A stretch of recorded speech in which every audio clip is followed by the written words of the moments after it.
Bom dia a todos, bom dia, bom dia, bom dia, bom dia. Retomando nossa aula de contratos, né? Nosso curso de contratos em espécie, a gente está vendo o contrato de compra e venda. E a gente estava fazendo referências na última aula a algumas modalidades de vendas em que há uma restrição à autonomia privada, né?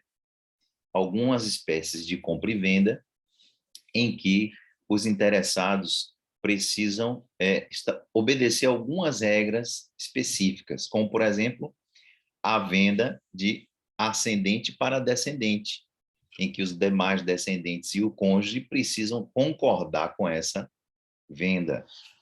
E aí a gente vai continuar esse estudo dessas chamadas regras especiais de venda, de compra e venda, para ver o caso da compra e venda de coisa indivisível em condomínio. A gente já viu, por exemplo, a compra e venda de bens entre cônjuges, a gente viu que é perfeitamente possível, desde que seja referente a um bem que esteja excluído da comunhão, né? Nós vimos também a venda de bens sob administração, a gente viu que é nula a compra e venda de bens por parte daqueles que têm um dever legal de administrar determinado bem, como o caso dos tutores, servidores públicos, juízes, e por aí vai. E a gente viu também a compra e venda de ascendente para descendente. E aí, continuando essas espécies de vendas que demandam regras especiais, que demandam cuidados especiais ou limitações na autonomia privada, né? São situações em que ou a pessoa não pode vender o bem ou tem que obedecer a alguns requisitos previstos em lei. A gente estuda agora a venda de coisa indivisível em condomínio.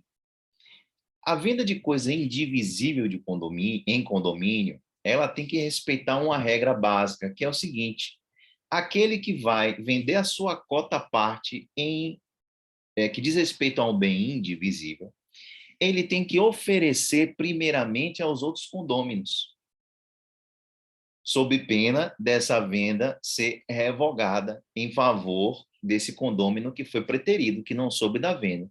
Então, vamos imaginar que eu tenha, junto com o Rodrigo e Helder, a gente tem em condomínio um cavalo de raça. Um cavalo premiado, custa caro, 100 mil reais. E a gente é dono em condomínio deste bem indivisível, né? Cavalo é um bem indivisível. E vamos supor que eu queira vender a minha fração ideal, a minha cota deste condomínio, eu quero vender para uma terceira pessoa. Eu posso fazer essa venda para a terceira pessoa? Eu posso fazer, só que antes de fazer para a terceira pessoa, eu tenho que oferecer a Rodrigo e a Elda, para que eles exerçam o direito de preferência de adquirir a minha cota do bem indivisível. Beleza? Então, esta é uma regra básica de manutenção do condomínio entre os seus titulares originais. É para preservar, para dar o direito daquele condômino que já é dono do bem poder exercer seu direito de compra de preferência, é um direito de preferência. Então, é possível vender a cota parte em um bem indivisível em condomínio a terceiro? Mas antes eu tenho que oferecer aos demais condôminos. Se eles não quiserem, tudo bem, eu vendo a terceiro. Beleza? E se eu vender e os condôminos não souberem, ficarem sabendo depois, o que acontece? Os condôminos preteridos, eles têm um prazo de 180 dias para, depositando o valor que eu recebi, poder haver para si a coisa vendida a terceiro. Então, os condôminos preteridos, eles têm um prazo de 180 dias para, depositando o valor em juízo, depositando o valor que foi vendido bem, haver para si o bem que foi vendido a terceiro. Beleza? Essa é a venda de coisa indivisível em condomínio. Percebam desde já que a gente está falando da coisa indivisível, né? Se o bem ele for divisível, aí não há que se falar em regra de preferência. O bem é divisível, o condômino vende para quem quer. Estamos falando aqui do condomínio pró-indiviso, né? Vocês lembram disso? Viram isso já?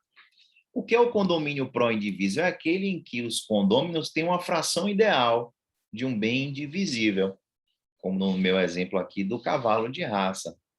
Cada um tem uma cota e o bem é indivisível. Aí é um condomínio pró-indiviso, beleza? Este condomínio que a gente mora, por exemplo, quem mora em um apartamento que é um condomínio de casas, esse condomínio é o condomínio pró-diviso. Por quê? Porque as frações de cada um estão delimitadas. As frações no condomínio de cada um estão delimitadas no plano fático. Então, se eu moro em uma casa de um condomínio. Eu tenho um muro, a divisão da minha casa, vem o vizinho, depois o próximo vizinho. Esse condomínio é o condomínio pró-diviso, beleza? Este condomínio pró-diviso, a parte titular de sua cota pode vender para quem quiser, sem precisar oferecer a terceiro. Então, eu, por exemplo, tenho uma casa, um apartamento, e posso vender a terceiro sem ter que oferecer aos outros condôminos. Essa regra aqui, ela diz respeito ao condomínio pró-indiviso, que é aquele condomínio em que as partes têm uma fração ideal, não há uma divisão do bem no plano fático, beleza? Indivisibilidade naqueles conceitos do próprio Código Civil, né? Dos artigos lá 87, 88, tá bom? Então, um condômino, essa regra da venda de bem indivisível em condomínio, está no artigo 504 do Código Civil, diz que um condômino não pode vender sua parte de coisa indivisível, condomínio pró-indiviso, a terceiros, se outro consorte a quiser em igualdade de condições. Beleza? E aí, o que é que o condômino pode fazer, o condômino preterido? O condômino a quem não se der conhecimento da venda, poderá, depositando o preço, haver para si a parte vendida a estranhos, se o requerer no prazo de 180 dias, sob pena de decadência. Então, o prazo é de 180 dias, cobram isso em prova, já vi muito isso em prova, né, de OAB. O prazo é 180 dias e é um prazo decadencial, ou seja, ele não se interrompe, não se suspende, é um prazo fatal, é um prazo que corre a partir do momento do registro do bem, né, do imóvel, né? Ou da tradição de quando for um bem imóvel, beleza? Quando for entregue o bem imóvel e quando for feito o registro em cartório do bem imóvel. A partir desse momento, conta-se 180 dias, atenção, não são 6 meses. Professor, 180 dias não é a mesma coisa que 6 meses? Não, não. Prazo em direito em dias é em dias, em meses é em meses. Por quê, professores? Porque dá diferença. O prazo, quando ele é estabelecido em dias, a gente conta dia a dia, dia a dia. Então, às vezes, você passa ali por fevereiro, é um mês, né, que tem menos dias, isso influencia no prazo final. Então, são 180 dias, não, o prazo não é 6 meses. Às vezes colocam assim, que o prazo em uma prova de marcar, né? O prazo é 6 meses, para lhe confundir. Falso, não é 6 meses. O prazo é de 180 dias, um prazo decadencial, viu? O prazo em mês, por sua vez, ele se conta mês a mês. Então, se um prazo começa a correr dia 29 de setembro, e é 6 meses, a gente vai contar, né? 29 de setembro, outubro, novembro, dezembro, janeiro, fevereiro, março. Como março não tem 29, a não ser que seja um ano bissexto, aí vai ser 1º de... É o março não, mas tem, né? Mas tem. Então, 29 de março. O prazo é 29 de março, se for contado 6 meses, a partir de hoje. Agora, 180 dias, a gente vai ter que contar dia a dia. E a gente vai ver que provavelmente não vai dar nesse dia aí, 29 de março, beleza? Então, fiquem atentos, o prazo é de 180 dias, é um prazo decadencial, e começa a contar a partir de quando a parte preterida tem ciência de quando aconteceu aquela venda, né? Dos bens móveis e imóveis. Beleza? Então, um conceito de indivisibilidade, para quem quiser relembrar, está lá nos artigos 87 e 88, né? O que é um bem indivisível? Bem indivisível, ele é o bem que, se ele for dividido no plano físico, vai acontecer uma alteração de sua substância, uma diminuição desproporcional do seu valor, de sua utilidade ou de sua utilidade. Esse é o conceito de indivisibilidade, o conceito jurídico. Porque na prática, meus amigos, qualquer bem pode ser dividido. Um cavalo eu posso dividir? Eu posso. Na vida prática, claro, a gente pode dividir qualquer coisa até chegar em um átomo, né? Hoje em dia, até átomo a gente divide. Mas o conceito de divisibilidade para o direito é o seguinte: é aquele bem que, se ele for dividido, vai haver uma alteração de sua substância, uma diminuição desproporcional do seu valor ou de sua utilidade. Beleza? Ainda que sejam bens naturalmente divisíveis. Então, indivisível é esse bem que, se for dividido, acontece uma depreciação dele, ou se forem indivisíveis por força de uma disposição legal ou por vontade das partes. Então, por exemplo, o espólio, né, aquele conjunto de bens que uma pessoa deixa quando falece, para efeitos legais, é um bem indivisível, é uma coisa só.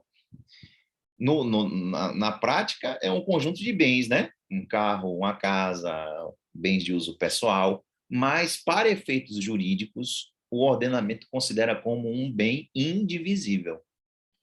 Beleza? Inclusive, considera como um bem imóvel e indivisível.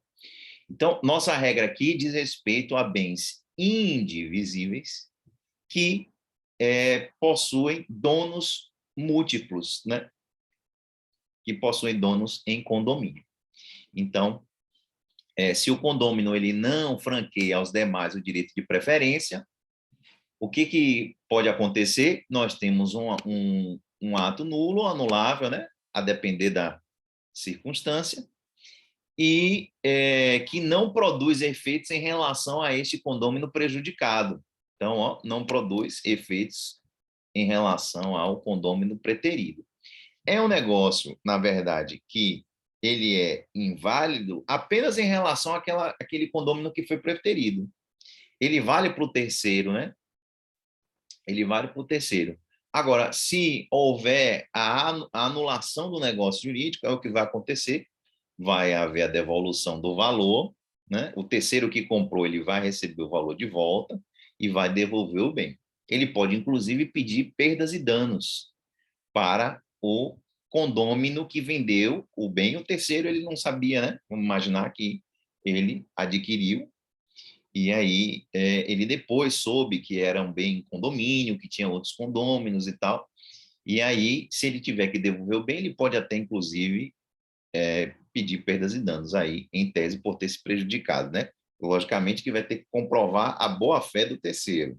Se o terceiro agiu de má-fé, malicioso, ele não vai fazer jus a perdas e danos. Beleza? Então, o condômino preterido, ele pode exercer o seu direito de preferência por uma ação que a gente chama de ação de preempção. Ação de preempção é o nome da ação que a gente dá, o nome em iuris, né, o nome jurídico, para a ação daquele condômino preterido de reaver a sua, de poder comprar a cota do bem indivisível que não lhe foi oferecida, beleza? Então, ele tem um prazo de 180 dias, contado da data em que teve ciência da alienação. Então, é de quando ele soube da alienação. Agora, se for imóvel, obviamente, é da data do registro, né? Da data do registro imobiliário, porque é o registro imobiliário que traz a presunção de publicidade do ato. Tá bom? Inclusive, o STJ entende nesse sentido, um julgado, um recurso especial aí do STJ, dizendo que o prazo decadencial de 180 dias para exercício de preferência do condomínio pró-indiviso, né, do artigo 504, inicia-se com o registro da escritura pública de compra e venda da fração ideal. Beleza? Bom dia a todos que estão chegando aí depois. E vamos ver aqui rapidinho como é que isso está no código. Vamos ver aqui.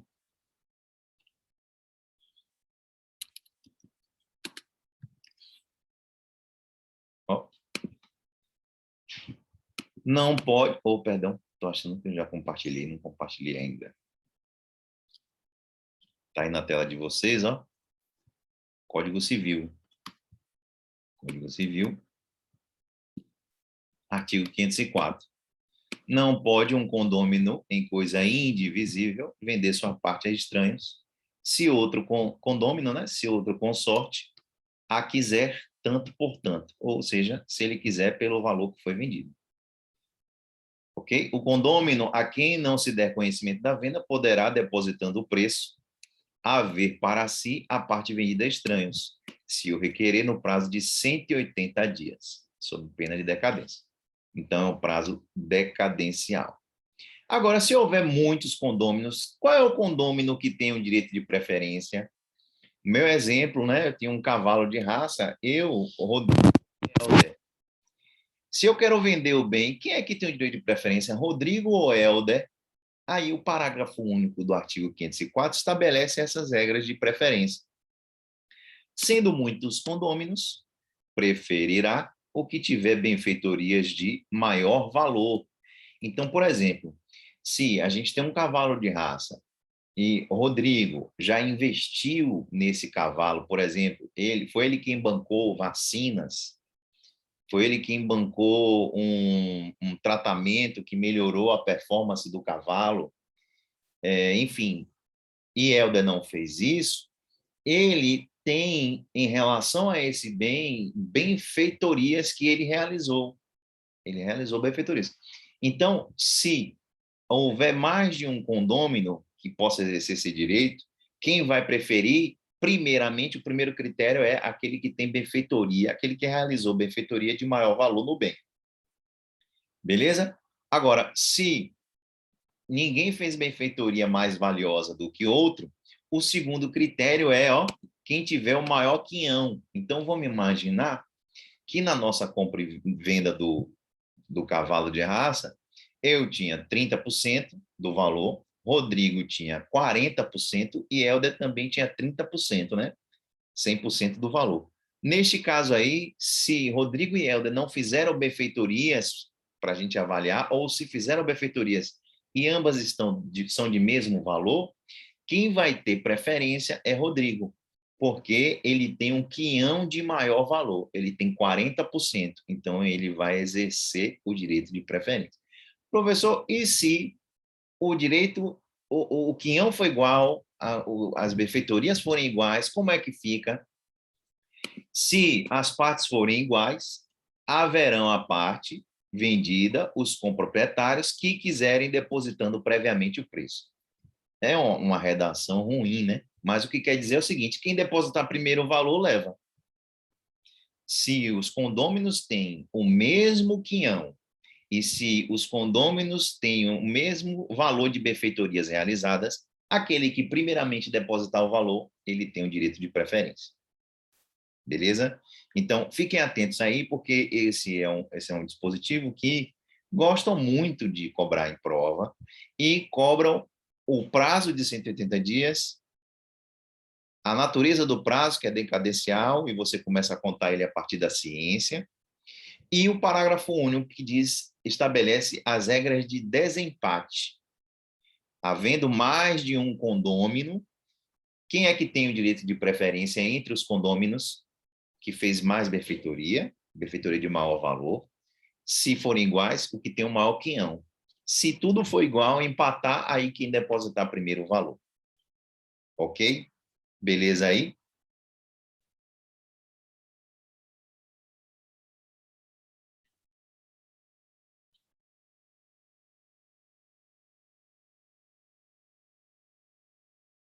Boa tarde a galera que está chegando aí. Boa tarde, ó. Bom dia. Eu já estou adiantando meu relógio aqui. Então, meus amigos, prestem atenção. Essa regra diz respeito, como eu falei, ó, ao condomínio pró-indiviso. Só para lembrar, condomínio pró-indiviso é aquele em que o condomínio sobre o bem não se encontra dividido no plano físico ou jurídico. Beleza? Ó, não se encontra. Então, no condomínio pró-indiviso, que é o que vale aqui para a gente, cada um possui uma fração ideal. Tá bom? Cada um possui uma fração ideal. Isso equivale a composse. A gente chama também de condomínio pró-indiviso de composse.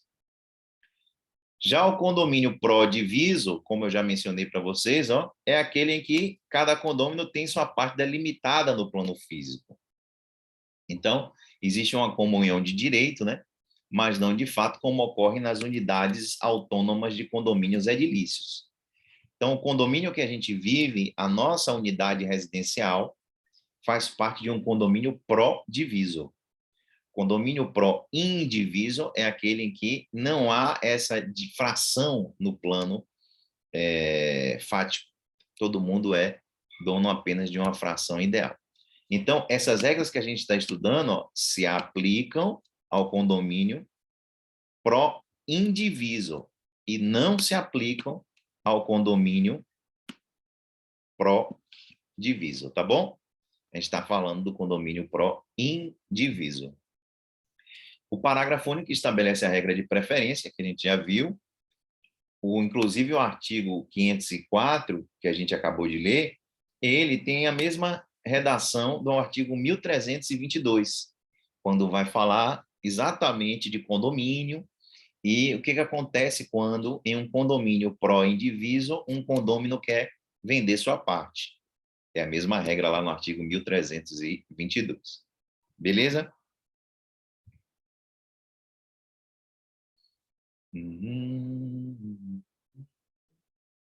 Ok. Amigos, passado esses pontos que a doutrina chama de limitação da autonomia privada na compra e venda, a gente passa a estudar aqui as chamadas vendas especiais. Vendas especiais são tipos especiais de compra e venda, né? Regras especiais sobre a compra e venda. Aí a gente vê a doutrina chamando de regras especiais de compra e venda ou vendas especiais. Está no código. Primeira venda especial é a venda por amostra, protótipos ou modelos. Diz o artigo 484 do Código Civil que quando alguém realiza uma venda à vista de amostra, ou seja, uma pessoa vai, imagine que alguém quer vender uma bicicleta para a Centauro. Uma pessoa desenvolveu uma bicicleta, uma bicicleta nova, e ela vai para a Centauro. Chega lá no representante da Centauro e fala, olha, eu quero vender a vocês essa bicicleta. Eu trouxe aqui uma amostra dela, ou eu trouxe um modelo, ou um protótipo. Aí a Centauro analisa o modelo, o protótipo, a amostra e fala, beleza, gostei, quero revender sua bike. Me forneça aí 100 unidades. Essa venda é uma venda por amostra, venda por protótipo ou modelo. O que acontece nessa venda? Nessa venda, o vendedor mostra uma representação do produto que ele quer vender e ele assegura que ele vai entregar o bem de acordo com aquelas características que ele apresentou previamente. Então, o artigo 484, que trata da venda por amostra, ele diz que se a venda se realiza à vista de amostras, protótipos ou modelos, se entenderá que o vendedor assegura ter a coisa principal, as qualidades que foram apresentadas nas amostras. Então, o vendedor ele assegura que vai ter aquelas qualidades. É aquela figura do caixeiro viajante, né? Que existia um tempo atrás, o cara ia de porta em porta vendendo produtos, e aí ele assegura que o produto que ele está vendendo vai ser de acordo com aquela amostra. Qual é a diferença, professor, de amostra para protótipo para modelo? A amostra é uma reprodução, né? Um paradigma, uma reprodução perfeita da coisa. Pode ser, inclusive, um tamanho reduzido, né? Mas é uma reprodução perfeita do bem. Protótipo é o primeiro exemplar. protótipo é o primeiro exemplar. Quando a gente cria uma invenção, o primeiro exemplar a gente chama de protótipo. E modelo é uma reprodução da coisa, é uma reprodução exemplificativa da coisa, normalmente feito por desenho. O modelo, normalmente, é um desenho ou uma imagem que representa aquela coisa. Então, se o bem for vendido por amostra, por protótipo ou por modelo, a regra que vale é a regra do 484, que diz que o vendedor ele tem que assegurar que a coisa a ser entregue vai ter aquelas características do modelo que ele apresentou. Beleza? Modelo aqui também, do 484, pode significar o chamado modelo de utilidade. Modelo de utilidade é uma das espécies de propriedade industrial reguladas pela Lei 9279, né, a Lei de Propriedade Industrial. Essa lei aqui, meus amigos, que vai regulamentar as propriedades industriais, como, por exemplo, a marca. A gente tem que fazer registro de marca quando vende produto, tem que fazer o registro para a gente ter a propriedade industrial sobre aquela marca. Quem regulamenta esse registro é a Lei 9279. Essa lei trata de marca, de modelo de utilidade, de patente, de invenção. Então, é essa lei aí que regulamenta as propriedades industriais. Como é que faz o seu registro, o que acontece em caso de violação da propriedade industrial. É uma lei interessante, é um braço, né, do direito da propriedade intelectual. De um lado nós temos propriedade industrial, né, marca, patente, modelo de invenção, e do outro direito autoral. O direito autoral é regulado pela Lei 9.610 de 98. É a lei do direito autoral. Então, ao lado da lei 9279, nós temos a lei do direito do autor, e tem outras legislações também, né? Tem a lei de software, né? Vivares, tem algumas outras, mas essas são as principais. Isso aqui é o que a gente chama de propriedade intelectual. Direito da propriedade intelectual. Vocês têm, inclusive, na UFBA, uma matéria, né, optativa sobre isso. Aconselho a vocês a fazerem, com certeza. Por quê? Porque hoje em dia a propriedade intelectual ela vem ganhando cada vez mais importância, né, no mundo digital. A propriedade intelectual vem ganhando uma importância assim, incrível. E, aliás, muitas vezes a propriedade intelectual é mais valiosa do que a propriedade material, né? Quanto é que vale a marca da Coca-Cola? Será que a marca da Coca-Cola não vale mais do que os equipamentos que a própria Coca-Cola tem para fabricar o produto, né? Então, aí você estuda esses bens imateriais com essa disciplina aí, que é meu amigo Rodrigo Moraes que leciona. Beleza? Então, ó, a gente, quando faz uma venda à amostra, aí nós estamos diante de uma condição suspensiva dos efeitos. Por quê? Porque enquanto o vendedor não entrega o bem prometido com as qualidades prometidas, aquele contrato de compra e venda não produz os seus efeitos, não começa a produzir os efeitos. Então, no nosso exemplo, só vai produzir efeitos quando eu entregar a Centauro o lote com 100 bicicletas com a qualidade que eu prometi. Ok? Beleza. Então, a gente vê que esse tipo especial de compra e venda, ela envolve o plano de eficácia, né? O plano da produção de efeitos. É o terceiro degrau da escada pontiana. Beleza? A gente menciona aí os exemplos do caixeiro viajante e por aí.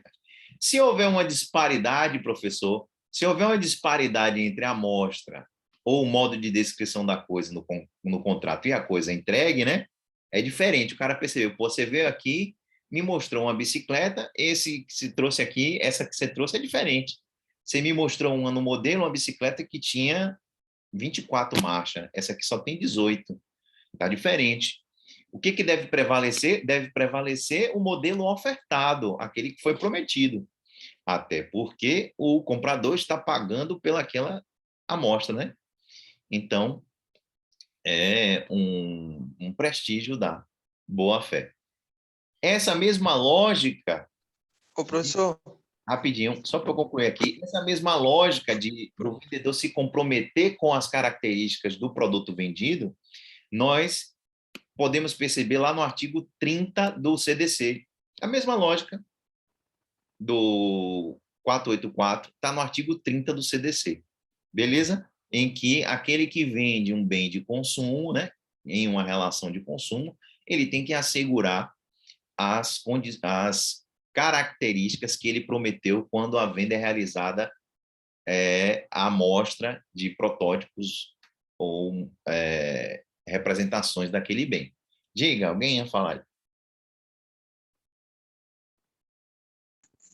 foi eu, professor, tá ouvindo? Diga, Bruno, diga, estou ouvindo.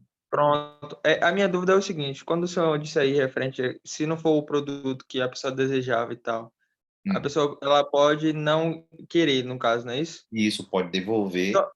Só, só que, assim, pelas normas previstas no Código de Defesa do Consumidor, a troca ela só é possível, acho que só quando é feita em ambientes virtuais, não é isso?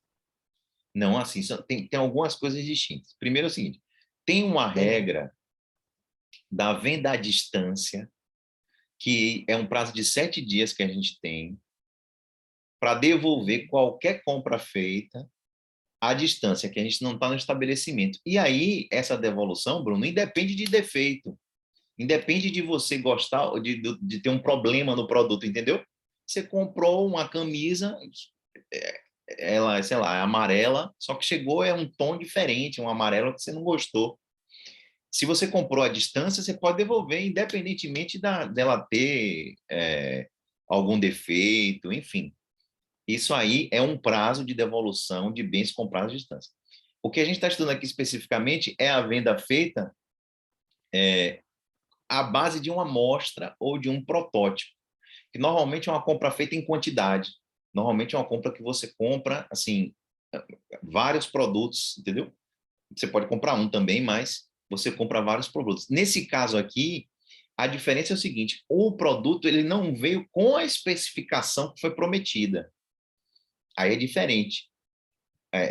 Cabe a devolução ou abatimento do preço, se a pessoa quiser. Não, eu quero ficar com a bike de 18 marchas. Gostei, mas aí você vai ter que me dar um desconto, porque não foi o produto prometido. É uma regra que prestigia também a boa-fé, a função social, mas são regras distintas, viu? Aquele prazo de 7 dias, ele independe de defeito, quando você compra um bem à distância. É uma regra que vale para qualquer bem comprado à distância. Esse aqui, a venda de amostra, para haver a devolução, tem que haver uma disparidade entre o prometido e o que foi entregue, beleza? Então, Entendi. tem Agora, o senhor tem fácil aí a disposição legal disso? do CDC. Só, Sim. só dá um Google aqui, deixa eu botar aqui um CDC. CDC.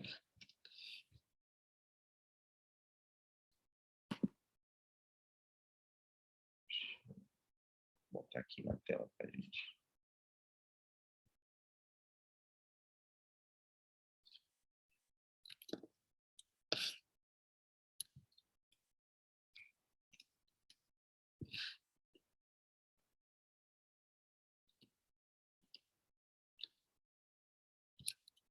Deixa eu ver se está em numeral.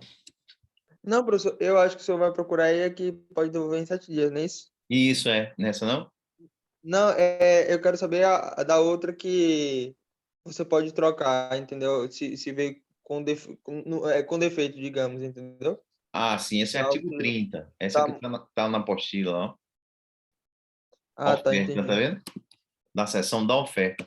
Toda informação ou publicidade suficientemente precisa, veiculada de qualquer forma ou meio de comunicação, com relação a produtos e serviços oferecidos ou apresentados, obriga o fornecedor que a fizer veicular ou dela se utilizar e integra o contrato que vier a ser celebrado. Então, o que o fornecedor de produtos ou serviços oferece, ele fica vinculado àquilo que ele ofereceu, né? Ele se obriga. É uma Entendi. adaptação do 484, que a gente acabou de ver, beleza? Entendi. Aí, Valeu, professor. valeu. O prazo de 7 dias, eu fiquei até curioso para saber onde é que ele está aqui, mas tem algum lugar que é só a gente Eu acho que buscar. se você não colocar 7 em número, acho que deve aparecer.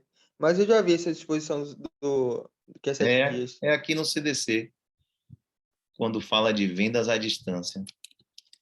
Deixa eu ver. Distância. Não.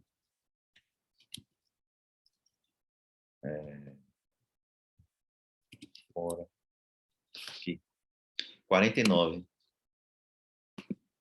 O consumidor pode desistir do contrato no prazo de 7 dias, a contar de sua assinatura ou ato do recebimento do produto ou serviço, sempre que a contratação de fornecimentos de produtos e serviços ocorrer fora do estabelecimento comercial.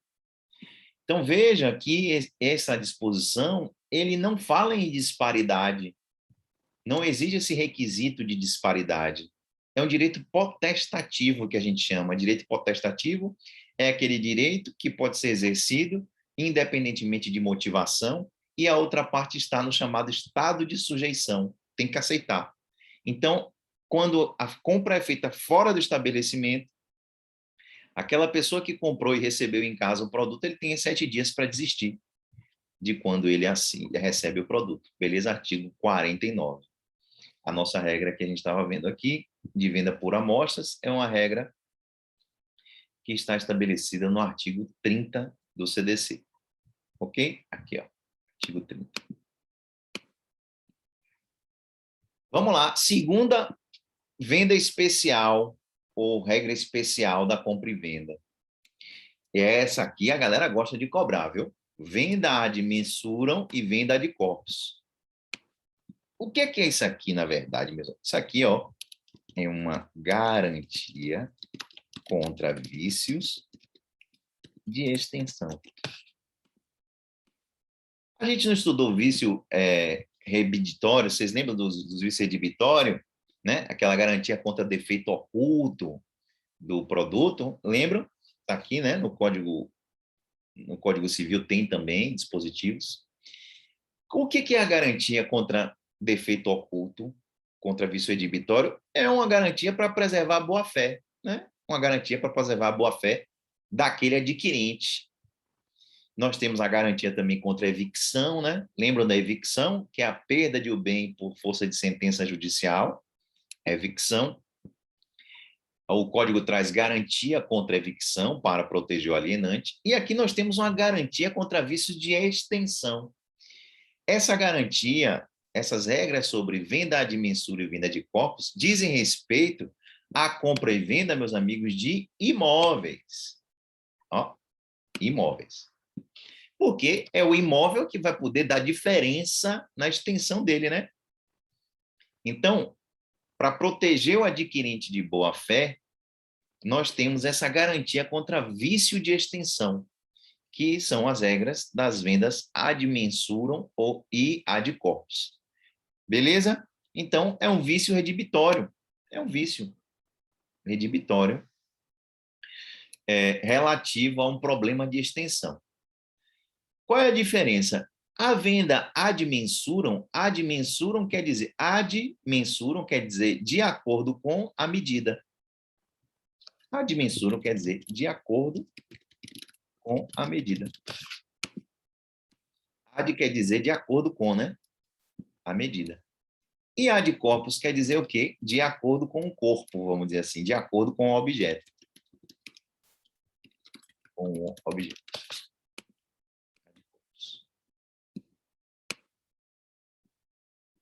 Ok? Isso aqui é uma garantia contra vícios de extensão.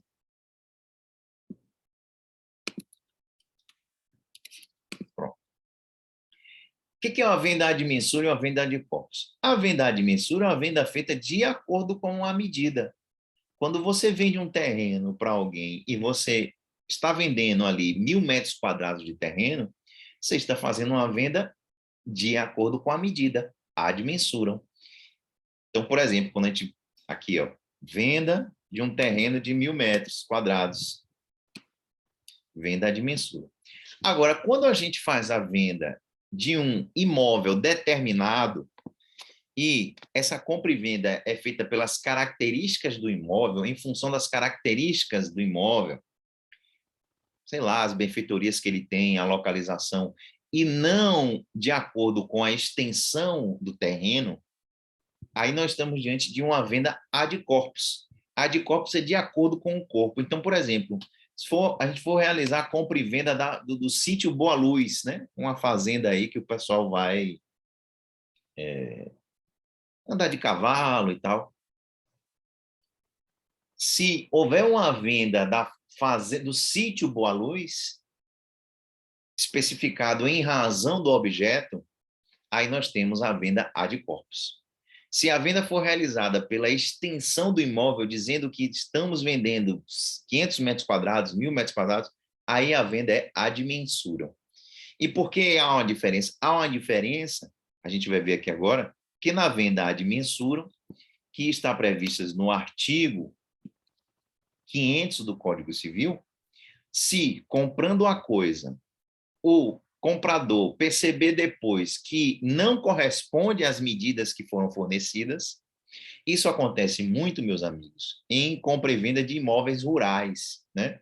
O cara compra uma fazenda e diz lá, são 20 hectares aí a área de compra. Muitas vezes, a medição exata dessa área da fazenda, ela é feita depois, não é feita antes. Às vezes sim, mas às vezes não. Às vezes, depois, o comprador se surpreende com a diferença do tamanho. Ou me venderam aqui 20 hectares, mas só tem, na verdade, 17 hectares nessa área. E aí, o que foi que aconteceu? Aí aconteceu uma venda ad mensura. E se a coisa vendida, o imóvel vendido, não corresponder às dimensões fornecidas, o comprador tem o direito de exigir, sucessivamente, as seguintes opções. Ele exige o complemento da área. Olha, vendedor, eu comprei 20 hectares, mas só tem 17, a área que você me vendeu. Complete aí com mais 3 hectares. Beleza? Então, complemento da área, que é feito através da ação chamada ex empto, ou ex vendido, né?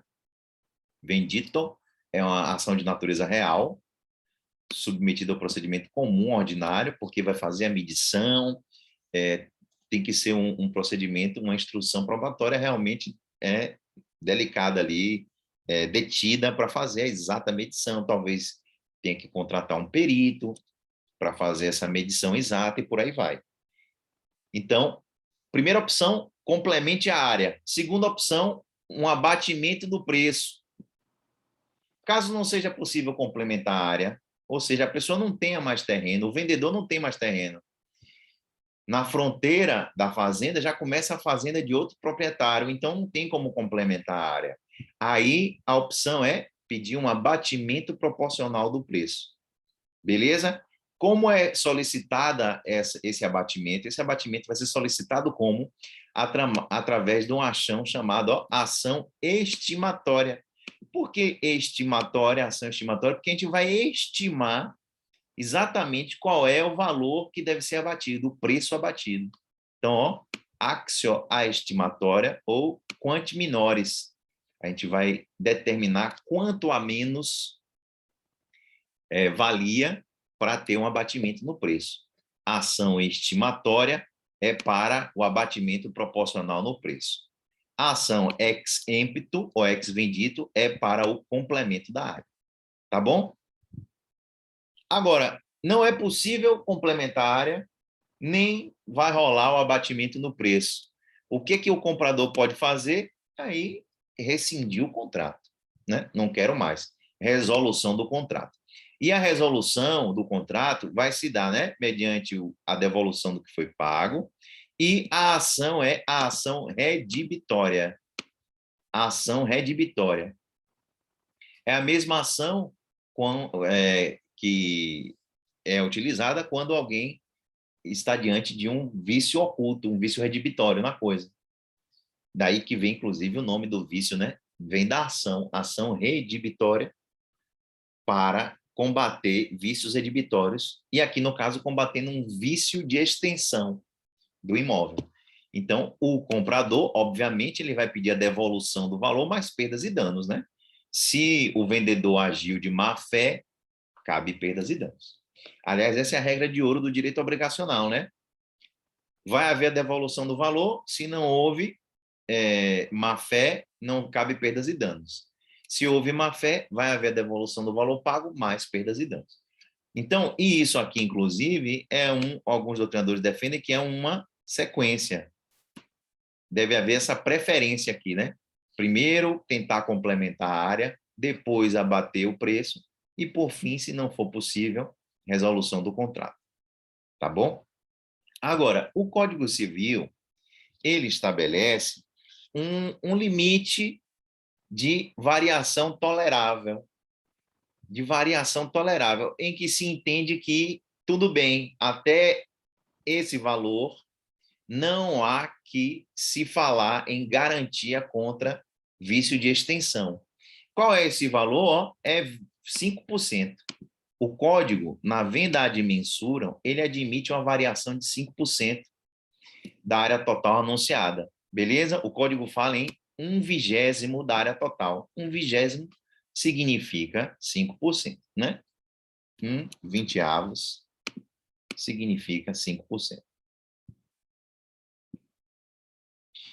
Então, há uma presunção relativa de que, se a diferença for de até 5%, o comprador ele deve tolerar essa diferença.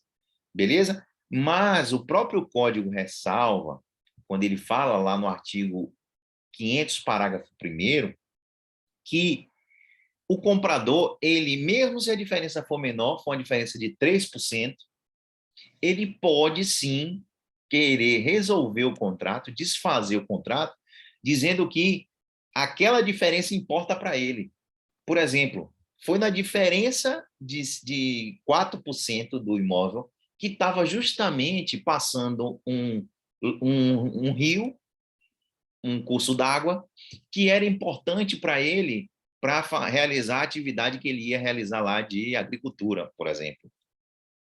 Então, se o comprador ele comprova que, apesar de ser menos de 5% a variação, aquele percentual, aquele local, aquela área que foi desfalcada, importa para ele, não fazia sentido ele comprar, ele não queria comprar o bem se não tivesse aquele pedacinho, ele pode sim redimir o contrato.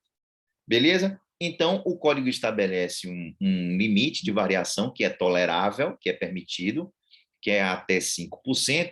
Então, vamos imaginar que a venda de um terreno foi de, sei lá, 10 mil metros quadrados. 10 mil metros quadrados. 5% aí de 10 mil metros quadrados, quanto é? Quem são as feras aí na conta? Nem precisa ser muito fera aí, né? Ou precisa?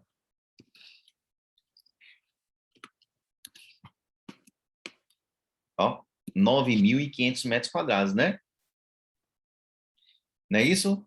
10% de 10 mil é 1.000, 5% é 500. Então, ó, se o terreno tiver até 9.500 metros quadrados, o código considera, ok, há uma presunção de que a venda não precisa ser desfeita, nem complementada a área, nem abatido o preço.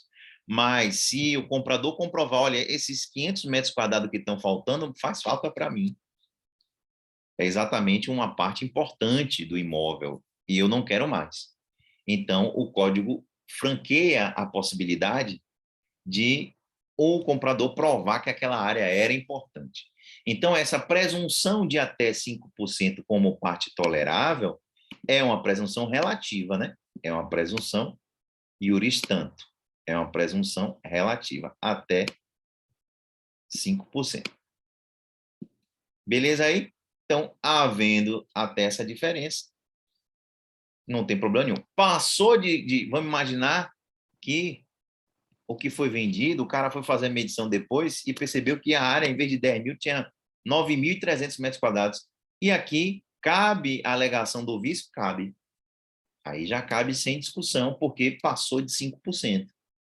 Passou, já entra na medida em que o código entende, a legislação entende, que o vício é considerável, o vício de extensão passa a ser considerável. Beleza? Ô, professor, e numa prova eu vou ter que saber fazer essas contas aqui de 5%? Vai. Ah, professor, mas é curso de direito. Sim, é curso de direito, mas isso aí é uma conta básica, né? Você não sabe fazer essa regra de 3 aí, amigo e amiga, você tem que voltar 2 degraus aí e se lembrar disso, viu? Porque isso é importante, né? A gente precisa saber fazer essas contas aí, de multiplicar, de dividir. Estou falando isso porque, às vezes, é uma chiadeira na prova. Professor, mas eu tinha que saber quanto era 5% de 1.000 metros quadrados. Pô, é isso aí. A, a, a nossa missão aqui é também ter uma noção básica de alguns conceitos, dentre eles esse aí, né? Pelo amor de Deus. Agora, se ao invés de faltar área, tiver um excesso, pô, o cara achou que estava vendendo 10.000 metros quadrados e vendeu 11.000 metros quadrados. O que acontece? Aí o parágrafo 2º vai dizer, ó, se em vez de faltar houver em excesso, e o vendedor comprovar que tinha motivos para ignorar a medida exata da área vendida, ele poderá pedir ao comprador a sua escolha, né? O comprador ele vai escolher. Olha, comprador, complete o valor correspondente, já que eu lhe vendi a área a mais, ou devolva essa área em excesso. Me devolva a área em excesso. É o que está disposto no artigo 500, parágrafo 2º. Beleza? Aí é o contrário. Aí a diferença na extensão foi para maior. Aí o comprador, o vendedor, perdão, ele pode pedir a devolução dessa área ou o complemento do preço. E aí o parágrafo 3º do artigo 500 trata da venda de corpos. A venda de corpos é aquela venda de imóvel que é feita não em razão de uma medida de extensão, mas em razão do objeto em si, das qualidades do objeto em si, das características dele. Na venda de corpos, medidas são meramente enunciativas, elas não vinculam. Elas não vinculam.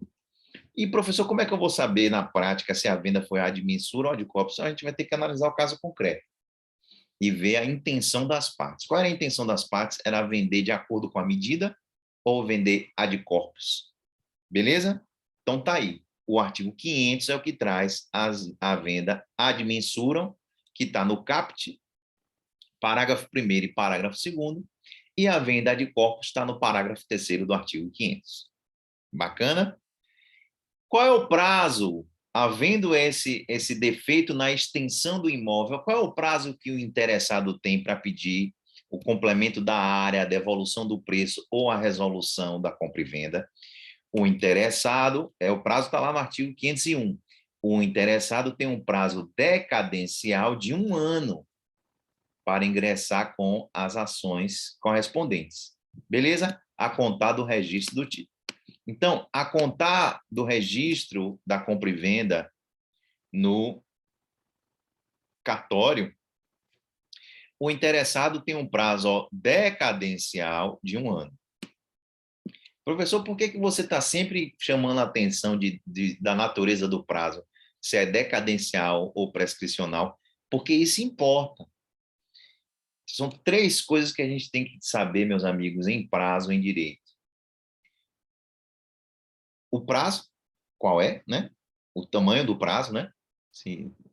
5 dias, 1 ano, 6 meses, inclusive se ele é em dia ou em meses, ou em anos.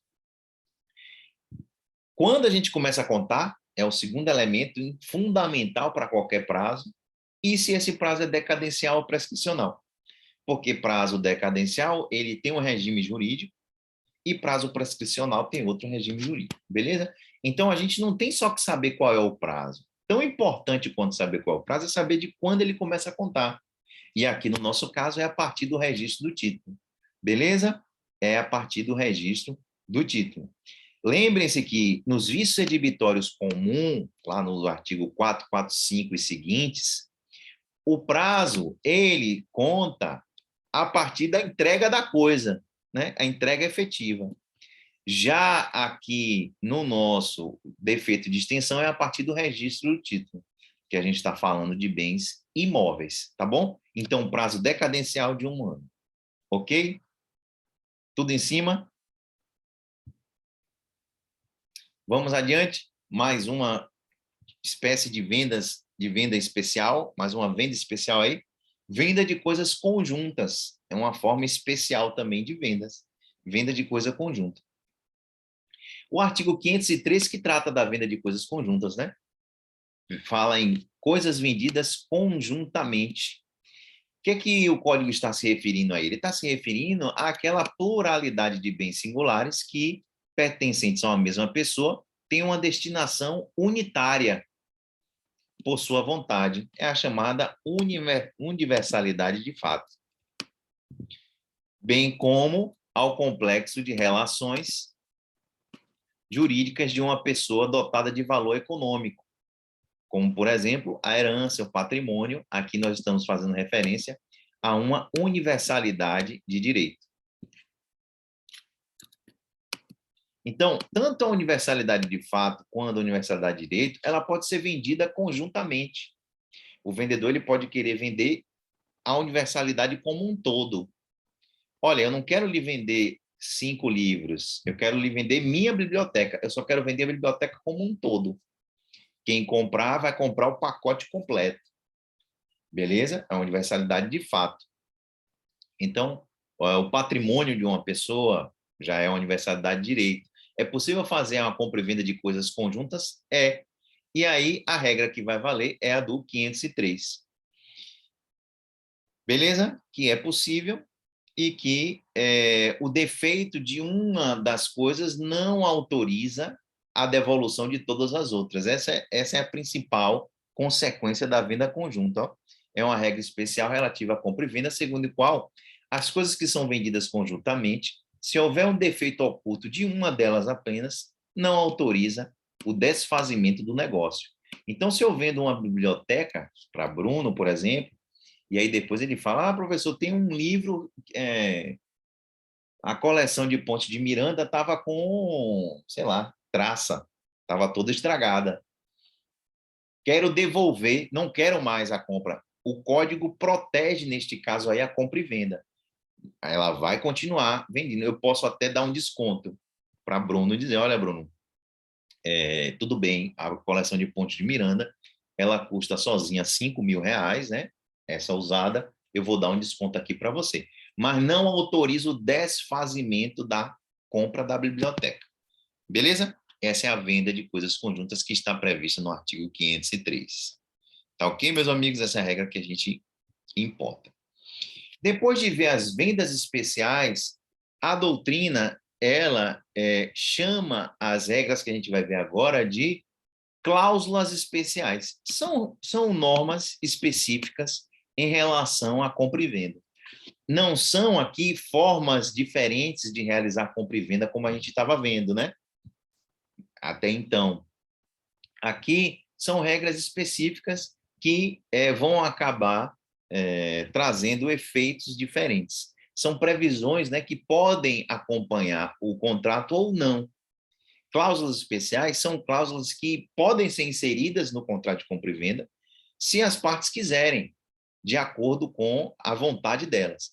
As vendas especiais que a gente viu até então, venda de coisas conjuntas, venda de bem indivisível em condomínio, venda de mensura de copos, essas regras são cogentes. O que quer dizer isso? As partes não podem afastar, por autonomia privada dela, né, com base na autonomia privada das partes, não podem afastar essas regras. Agora, aqui, na venda, nas cláusulas especiais, está dentro da autonomia da vontade, da autonomia privada das partes. Elas podem estabelecer essas cláusulas ou não, tá bom? Vamos ver aqui quais são essas regras, ó. Ó, inclusive o que eu mencionei aqui, ó. Qual é a principal diferença do que a gente acabou de ver compra e vendas especiais das cláusulas especiais da compra e venda. A diferença é que essas cláusulas que a gente vai ver agora, elas precisam vir expressas no contrato. Elas derivam da vontade das partes e precisam vir expressas no contrato. Beleza? Ao passo que aquelas regras que a gente viu até agora de vendas especiais, elas valem em qualquer situação. Qualquer compra e venda de imóvel, por exemplo, que der uma diferença na extensão, as regras de garantia da venda admissória de corpos vão se aplicar. Agora aqui não, essas cláusulas especiais, elas vão surgir na compra e venda de acordo com a vontade das partes. Quais são elas? As cláusulas de retrovenda, cláusula de venda a contento e cláusula de venda sujeita à prova, né? Aqui só uma observaçãozinha, né? Que nessa cláusula de venda a contento ou sujeita à prova, alguns autores entendem que a venda a contento ou sujeita à prova, ela deveria ser encarada como regra especial no rol do que a gente acabou de ver, né? E por isso, inclusive, que a gente viu ali naquele tópico especial. Mas percebam que no código ela está posicionada no meio das cláusulas especiais, né? Na sequência das cláusulas especiais. Beleza? Também, ó, a cláusula de preferência ou de perepção, que pode ser estabelecida, né? A cláusula de venda com reserva de domínio e a cláusula de venda sobre documentos. E aí a gente finaliza a compra e venda. Vamos ver cada uma dessas aqui. Cláusulas especiais da compra e venda. Primeira, cláusula de retrovenda. O que é uma retrovenda? Essa cláusula, quando ela é estabelecida, o vendedor de coisa imóvel, olha só, é uma cláusula que diz respeito à compra e venda de bem imóvel. O vendedor, ele pode dizer, olha, comprador, eu vou lhe vender esse imóvel, mas eu quero me reservar o direito, e é um direito potestativo, ou seja, você não vai poder se opor a ele, um direito que pode ser exercido independentemente da vontade do comprador. Eu quero estabelecer, comprador, uma cláusula de retrovenda. O que é isso? Um direito potestativo de poder recomprar a coisa na sua mão no prazo decadencial de 3 anos. Você quer comprar minha casa? Beleza, eu vou lhe vender. Mas eu vou vender ela com uma condição, com a cláusula de retrovenda. O que quer dizer isso? Quer dizer o seguinte, eu vou lhe vender, mas no prazo de 3 anos, se eu quiser comprar ela de volta, eu compro. Independentemente de sua vontade, você vai ter que me vender de volta. Você aceita a compra e venda com essa cláusula? Aí o comprador diz aceito. Então, está estabelecida a cláusula de retrovenda. Beleza? Previstas no artigo 505. Então, aí o vendedor, se exercer o direito potestativo de recomprar o bem, ele vai pagar o preço, né? Desembolsar as despesas do comprador, né? Inclusive, se ele realizou benfeitoria no imóvel, vai indenizar, mas ele vai ter de volta para si a propriedade do imóvel. Beleza? Então, qual é a intenção dessa cláusula? A intenção da cláusula de retrovenda é franquear ao vendedor o direito de desfazer a venda de um imóvel dentro de um prazo máximo decadencial de 3 anos. Atenção, o código fala em prazo máximo. Então, o prazo da retrovenda pode ser 2 anos, pode, 6 meses, pode ser 1 ano. O prazo de 3 anos é um prazo máximo, beleza? É um prazo decadencial máximo de 3 anos. Então, o vendedor estabelece esse prazo, ó, em até 3 anos, em até 2 anos, eu vou poder recomprar o imóvel. Eu vendo com essa condição. Então, o objetivo dessa cláusula é tornar a compra e venda de um imóvel em uma compra e venda resolúvel. Na verdade, o que se está estabelecendo aí com essa cláusula é uma condição resolutiva potestativa expressa. Por que uma condição resolutiva? Porque a condição é um evento futuro e incerto. Vocês lembram disso, né? Condição é um evento futuro e incerto. Termo é um evento futuro e certo. Então, nesse momento, o vendedor estabelece que um evento futuro e incerto, uma condição, poderá resolver o nosso acordo de compra e venda por meio da minha vontade de vendedor. Eu vou ter o direito potestativo, ou seja, o direito, independentemente da sua aceitação, de recomprar o bem. A retrovenda é, então, uma cláusula nesse sentido, né? E, na verdade, meus amigos, essa retrovenda é algo muito discutível hoje em dia, a manutenção disso, porque essa é uma cláusula que cheira a mofo. Por que cheira a mofo? Porque isso é um instituto antigo, que a gente, a doutrina, ela se questiona mesmo se é razoável que exista a possibilidade de estabelecer esse tipo de cláusula. Porque esse tipo de cláusula é extremamente desvantajosa para o comprador, né? Porque o comprador ele corre o risco de perder o bem. Então, você compra a sua casa para morar, aí você está lá depois de 2 anos, está tudo bacana, a sua vida toda certa, tudo morando perto da escola das crianças, está tudo bem, perto do emprego, e aí o antigo vendedor vem, não, eu quero de volta. Então, é uma tipo de cláusula que foi reproduzida no Código de 2002 e que há forte crítica da doutrina sobre ela, né? Porque, na prática, uma disposição contratual que, no fundo, acaba servindo para simulação, para fraude, para atos ilícitos. Muitos agiotas, por exemplo, os caras emprestam dinheiro para alguém, e aí, para fugir de uma possível execução judicial, o que é que esses agiotas fazem? Eles se valem dessa cláusula, dessa possibilidade de estabelecer essa retrovenda e diz, olha, vamos simular aqui uma compra e venda do seu imóvel. Você não quer dinheiro emprestado meu? Quer. Eu quero, beleza. Então, vamos dar em garantia esse seu imóvel aí. A gente vai simular uma compra e venda. E aí, se você me devolver o dinheiro que eu lhe emprestei com juros no prazo acertado, beleza, eu não vou utilizar meu exercício de recomprar a casa. Mas se você não me devolver o dinheiro, se não conseguir pagar, né? Aí eu exerço o meu direito de recompra ou não exerço o direito de recompra, né? Aí depende de como foi estabelecida e fica definitivamente com o bem do devedor, fica com o imóvel. Então, essa cláusula, ela está em desuso hoje em dia, mas a gente tem que mencionar porque está aí no Código Civil. Atualmente, quando a gente percebeu uma cláusula de retrovenda em um contrato de compra e venda, meus amigos, liguem a antena, ligue o alerta. Olhe, podemos estar diante aqui de um negócio simulado, de uma fraude. Talvez esteja por trás aqui dessa relação alguma fraude. Vamos investigar com calma aqui. Porque é uma situação muito ruim, né, para o comprador, né?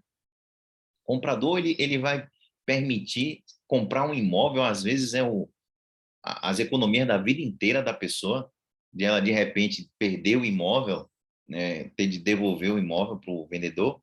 Então, há uma discussão muito forte sobre a razoabilidade da manutenção desse tipo de dispositivo legal aí. Beleza?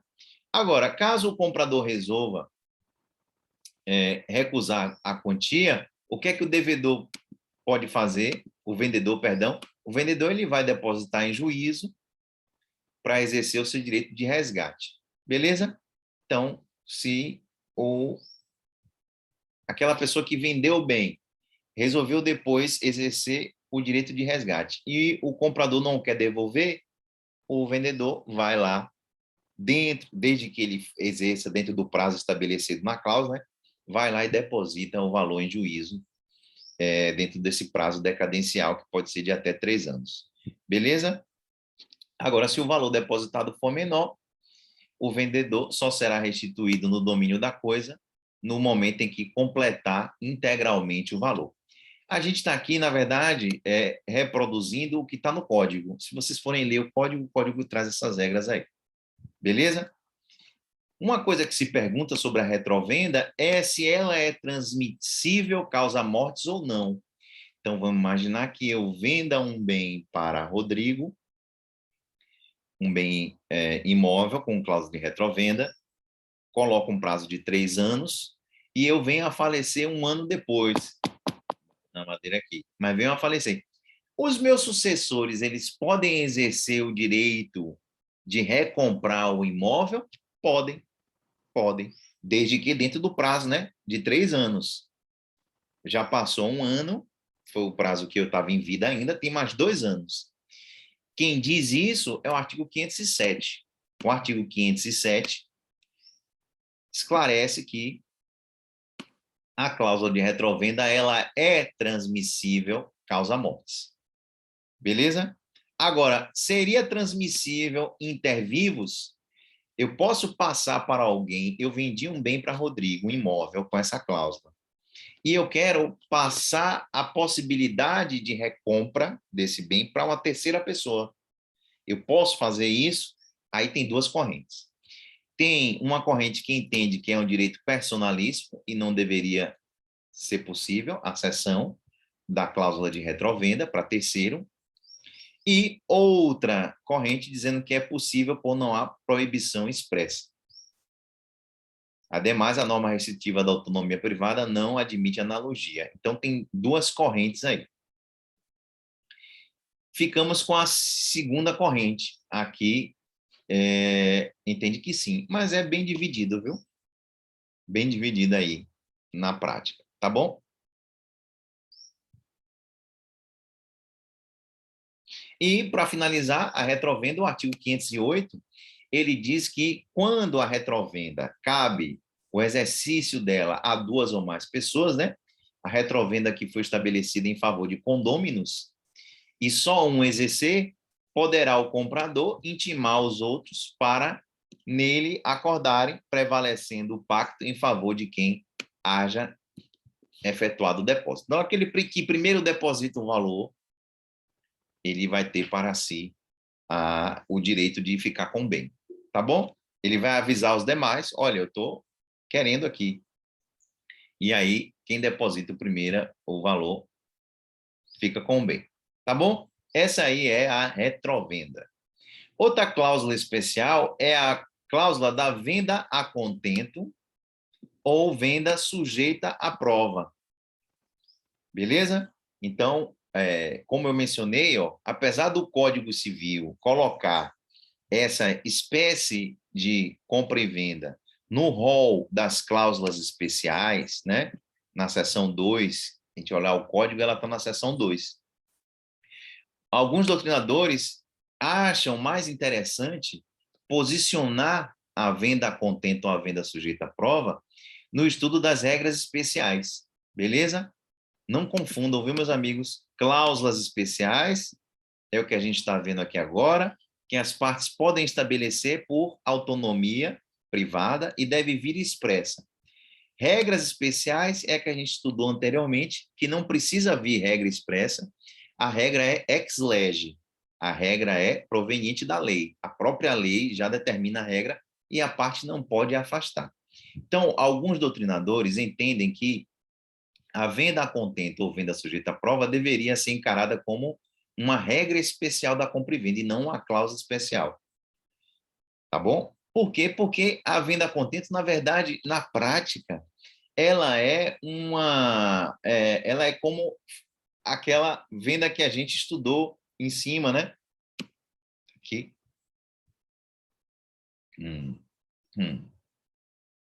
Ela, na prática, ela se parece muito com a venda à mostra por protótipos ou modelo. É a venda a contento. Ela se parece muito. E a gente vai ver aqui a sutil diferença dela. Qual é a sutil diferença?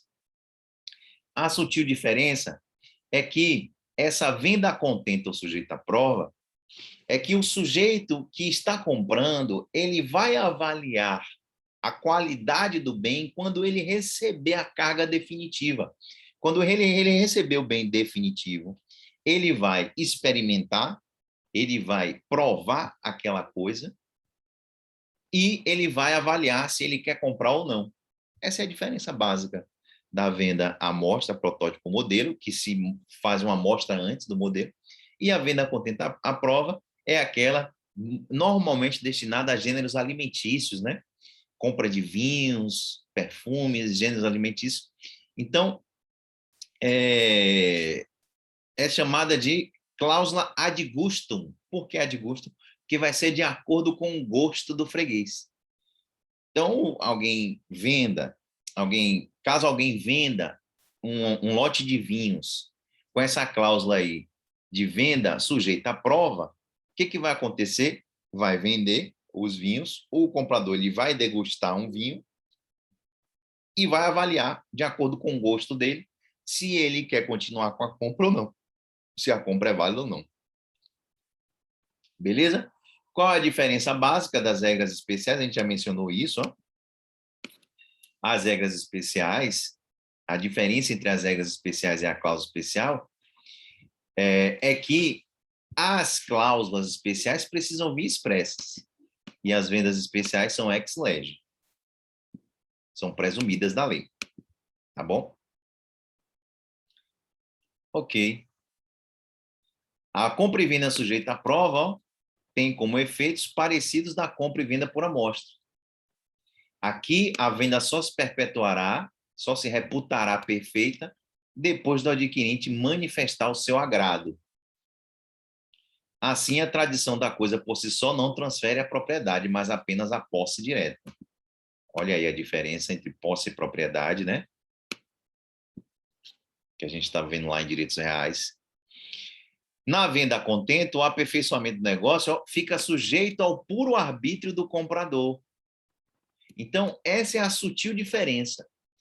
Na venda à mostra, a protótipo que a gente estudou acima, o aperfeiçoamento do negócio está sujeito a que o bem entregue tem as mesmas características do bem prometido. Se o bem entregue tem as mesmas características do bem prometido, o comprador não pode devolver. O negócio é válido. Só pode devolver se não tiver as mesmas características prometidas. Beleza? Aqui, na venda sujeita à prova, o que existe é a chamada cláusula ad gustum, ou cláusula de acordo com o gosto do freguês. Ad gustum é de acordo com o gosto, né?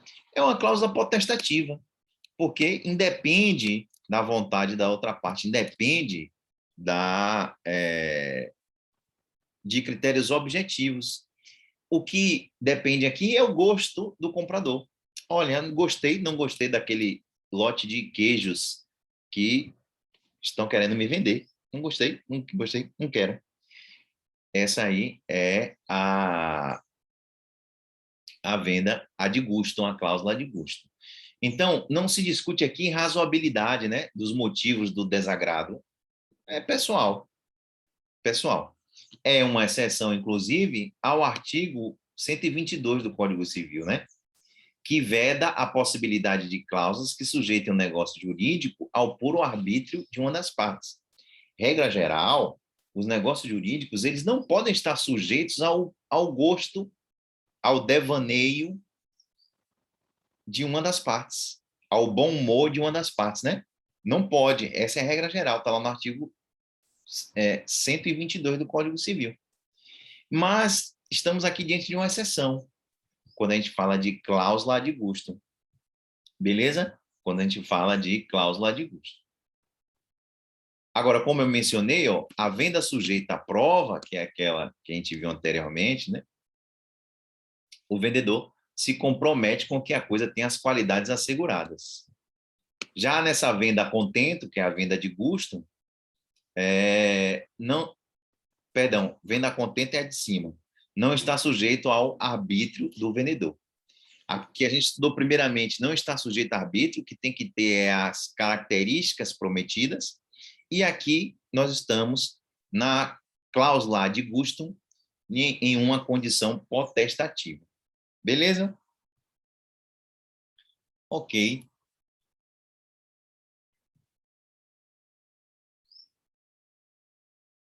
Deixa eu ver aqui o que mais importa para a gente. Aqui, bacana, depois complemento aí com a leitura das regras do código. Ok. Na sequência, outra cláusula muito cobrada. cláusula de preferência ou cláusula de pré-empção. Pré-empção e preferência são sinônimos, viu, meus amigos? Preferência ou pré-empção. Essa cláusula de preferência ou pré-empção, o que ela estabelece? Ela estabelece ao comprador de uma coisa móvel ou imóvel a obrigação de oferecê-la ao vendedor originário da coisa por meio de notificação extrajudicial no caso de pretender vendê-la futuramente ou dá-la em pagamento, para que o vendedor originário exerça seu direito de preferência. Está lá no artigo 513, direito de preferência ou de preempção. Então, eu posso estabelecer, vender para Catarina um bem e dizer, olha, Catarina, se você um dia for vender esse bem, eu gostaria que você me oferecesse. Posso estabelecer essa cláusula com você? Vamos estabelecer? Aí Catarina diz, ok, tudo bem, vamos lá. Está valendo. Atenção, é diferente da cláusula de retrovenda que a gente viu. A cláusula de retrovenda é um direito potestativo. Por isso que ela é bastante criticada. Ela é um direito potestativo porque o vendedor ele pode recomprar o bem no prazo de até 3 anos, independentemente da vontade da outra parte de querer vender o bem. Aqui não, aqui é um direito de preferência. Se o comprador quiser vender no futuro, aí surge o direito de preferência.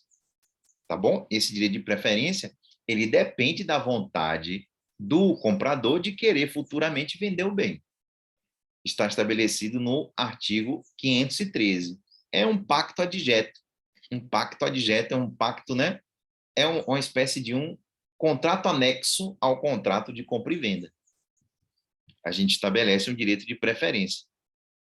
A doutrina chama de promessa unilateral de contratar. É uma promessa unilateral de contratar. Então, se o comprador no futuro resolva vender o bem, ele assume que, nessa situação, ele está obrigado a oferecer o bem ao vendedor originário. Beleza? Cláusula de preferência ou de preempção. E aí, o parágrafo único do artigo 513 traz os prazos. Quais são os prazos para exercer o direito de preferência? Então, o artigo 513 traz prazos máximos para o exercício do direito de preferência convencional. Aqui nós estamos diante, meus amigos, de um direito de preferência convencional, porque as partes que estão convencionando. Existe também o direito de preferência legal, né? Como a gente viu no caso do condômino, de coisa indivisível. Venda de coisa indivisível, ali é um direito de preferência, só que é um direito de preferência legal, previsto na lei. Aqui a preferência ela é voluntária, é um direito de preferência convencional, ok? Direito de preferência convencional. Quais são os prazos para exercer o direito de preferência convencional? Os prazos máximos que podem ser estabelecidos, ó, 180 dias para bens móveis e 2 anos para bens imóveis. Percebam que é um prazo máximo e percebam que esse prazo ele deve ser contado a partir da venda original. Então, a partir da venda original, eu vendi uma bicicleta para Maria Clara e estabeleço com ela uma cláusula de preferência. Eu posso estabelecer até 180 dias de prazo a partir da venda da bicicleta, para se Maria Clara resolver vender nesse prazo, ela me oferecer primeiramente. Ou 2 anos para bens imóveis. Tá bom? Agora, o artigo 513, parágrafo 1º, traz os prazos máximos de estipulação de acordo com a vontade das partes. Agora, vamos imaginar que a parte estabeleceu uma cláusula de preferência, mas ela não falou nada sobre prazo. Aí, qual é o prazo que deve valer? O prazo que deve valer é o prazo estabelecido no artigo 516. Tá bom? Se não houver prazo estipulado no contrato para exercício da preferência, os prazos serão os prazos do artigo 516, contado a partir da data em que o comprador tiver ciência da venda. Aí esses prazos caem bastante, ó. 3 dias para bens móveis e 60 dias para bens imóveis. Então, atenção, não se confundam, que é comum haver essa confusão de quem para ler o código sem antes ter essa abordagem doutrinária. Os prazos que estão no parágrafo único do artigo 513 são os prazos máximos que podem ser estabelecidos pelas partes, na cláusula de preferência. Mas se as partes não estabeleceram esses prazos máximos do artigo 513, nós ficamos com os prazos do artigo 516, que são prazos distintos, tá vendo? São prazos bem menores. Tá bom? Então, fiquem atentos aí que tem essas duas espécies de prazo. O 516 diz respeito a quando há a cláusula de preferência, mas não houve um prazo estabelecido pelas partes, e o 513, parágrafo único, fala de prazos máximos que podem as partes estabelecer na preferência convencional, do direito de prelação convencional. Beleza? Tudo sinônimo, ó. Preferência, preempção ou ainda prelação. Preferência, preempção ou prelação. Ok? Galera, no final de cada apostila, eu vou passar essa apostila para vocês, viu? Essa aqui que eu risco, que eu faço anotações, que a galera já sempre pede depois. Aí fiquem tranquilos que eu passo aí para vocês depois, tá bom? Ok, finalizando aqui, direito de preferência, de acordo com o artigo 515, aquele que exerce o direito de preferência está, sob pena de perder a preferência, obrigado a pagar em condições iguais o preço encontrado ou ajustado.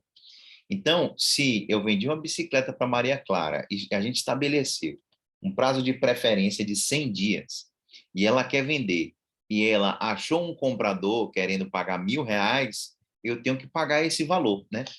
O código deixa claro que para exercer o direito de preferência eu vou ter que pagar em condições iguais ao preço encontrado. Beleza? E o direito de preferência ele é indivisível por força de lei.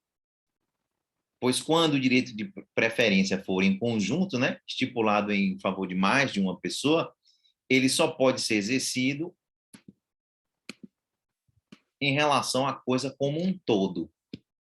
É o que diz o artigo 517. Então, ele está estabelecendo, o artigo 517, que o direito de preferência ele é indivisível por força desse dispositivo. Só pode ser exercido o direito em conjunto em relação ao bem todo. Agora, nós estamos falando de direito de preferência convencional, né? As partes estabelecem. Mas existe o direito de preferência legal, como a gente já viu dos condôminos, estabelecido na própria lei. Tá bom? Então, quais são as diferenças, professor, da preferência convencional da preferência legal? Primeira diferença é que a convencional é estabelecida de acordo com a vontade das partes e a legal vem na lei. A segunda diferença é que, quando o direito de preferência convencional, aquele direito de preferência ajustado pela parte, for preterido, não for observado, o interessado ele não pode pedir a anulação do negócio realizado com terceiro. O que ele pode pedir é perdas e danos. Ele não pode haver para si. Já na preferência legal, quando houver a preferência legal, que é o caso dos condôminos de coisa indivisível, o preterido pode pedir o desfazimento do negócio e a entrega do bem para ele, para o condômino preterido. Então, a gente chama a atenção aqui na apostila que, diferentemente das hipóteses de prelação legal, na prelação convencional, o vendedor preterido ele não pode pretender anular a venda, ou seja, desfazer o negócio, no prazo decadencial de 180 dias, ou haver para si a coisa. O que ele pode fazer? Pleitear perdas e danos. Beleza? Então, ele pode pleitear perdas e danos em um prazo prescricional de 3 anos. Tá bom? A diferença é essa. A diferença é que, na prelação convencional, não é possível exigir o bem de volta, mas sim perdas e danos. Já na prelação legal, prevista na lei, é possível, sim, exigir o bem de volta. Essa distinção é feita pelo próprio Código aí, no artigo 518. E o próprio Código traz outra hipótese de prelação legal, no artigo 519, que é a chamada retrocessão. Retrocessão, meus amigos, não confundam com retrovenda, que a gente viu. Retrocessão é uma hipótese de preferência legal. Prelação legal. Retrocessão é uma hipótese de preferência legal pela qual a coisa que foi expropriada para fins de necessidade ou utilidade pública ou interesse social não tiver o seu destino a que se desapropriou. Então, por exemplo, se o poder público desapropria um imóvel meu, dizendo que vai construir uma escola pública e o poder público não constrói nada ali no terreno, o que pode acontecer aí? A chamada retrocessão. A coisa que foi expropriada para fins de necessidade ou utilidade pública e não foi utilizada para este fim, o interessado, a pessoa que teve o bem retirado de seu domínio, pode pedir a devolução deste bem, exercendo o seu direito de retrocessão, que é um direito de preferência legal. Então, ele pode se utilizar do seu direito, no caso de coisa expropriada, se a coisa não teve a destinação para o qual ela foi expropriada. Meus amigos, só atenção aqui é o seguinte, vocês vão estudar isso em direito administrativo,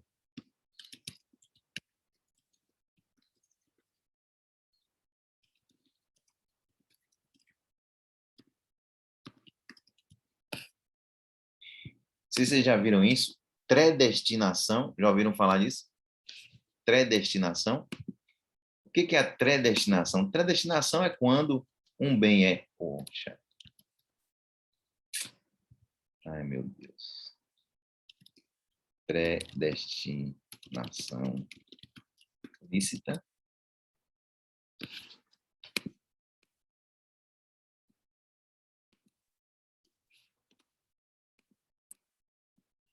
Predestinação lícita, ela é diferente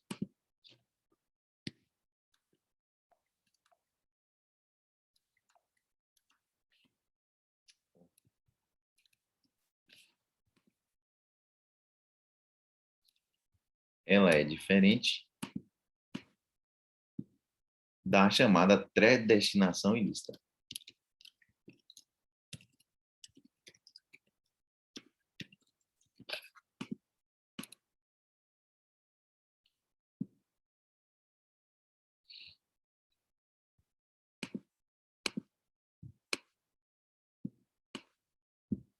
Beleza. O que é predestinação lícita?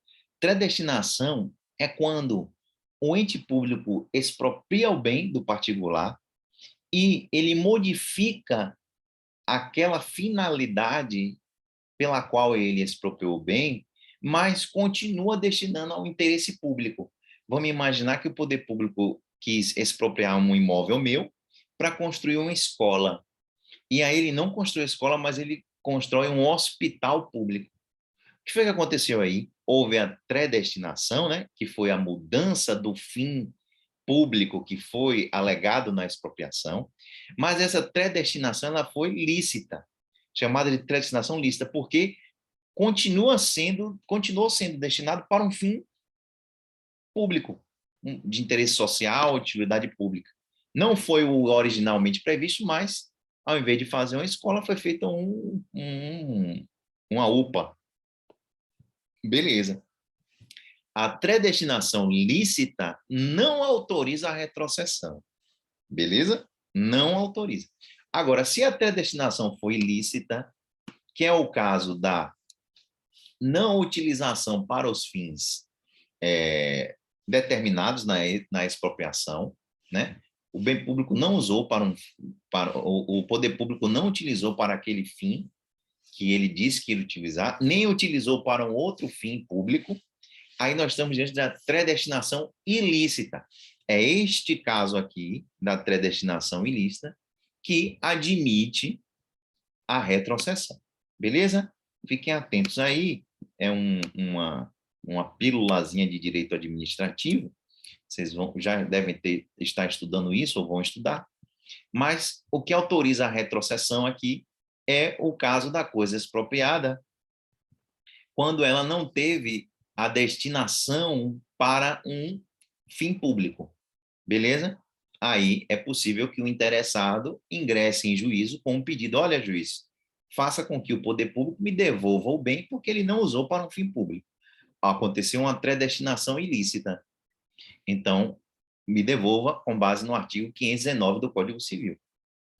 Beleza? Então, tá aí, a predestinação ilícita é o que fundamenta a retrocessão. Beleza? Por fim, o direito de preferência ou o direito de preempção ou prelação, ele é intuito personae, ou seja, ele é personalíssimo. Por quê? Porque o Código diz isso no artigo 520.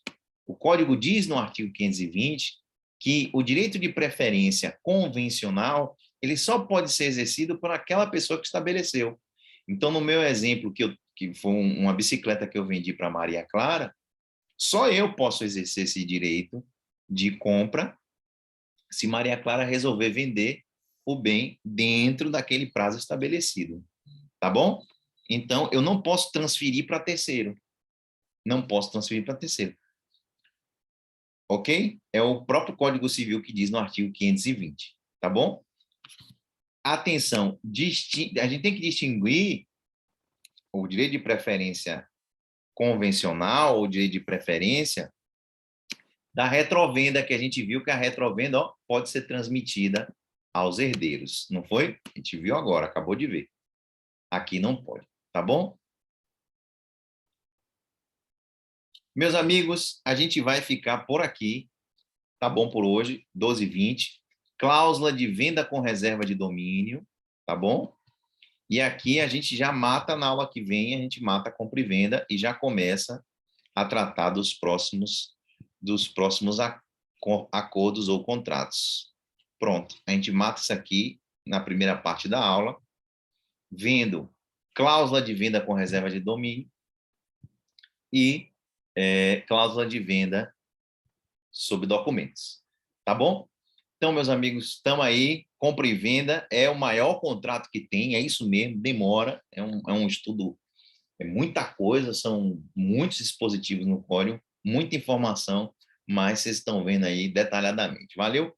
Grande abraço a todos, fiquem com Deus aí, até a próxima, e quem tiver em outra disciplina, até daqui a pouco, até amanhã ou até terça-feira. Valeu? Tchau, galera, um abraço aí.